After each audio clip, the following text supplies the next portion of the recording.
திருவண்ணாமலை அண்ணாமலையார் கோவிலில் VIP தரிசனத்திற்காக குறுக்கு வழியில் அழைத்துச் செல்லப்பட்டதாக கூறப்படும் 5 பேருடன் சேர்ந்து உள்ளே செல்ல முற்பட்ட ஆந்திர மாநில குடும்பத்தினரை போலீசார் தடுத்ததால் வாக்குவாதம் ஏற்பட்டது.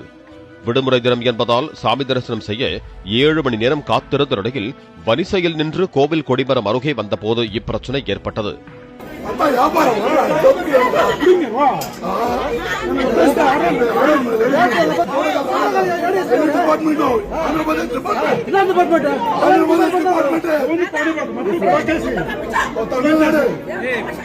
போலீசார் மற்றும் கோவில் ஊழியர்களுடன் வாக்குவாதம் செய்த ஆந்திர பக்தர்களில் பெண் ஒருவர் அழுது கொண்டே சாமி தரிசனம் செய்ய சென்றதால் சலசலப்பு ஏற்பட்டது.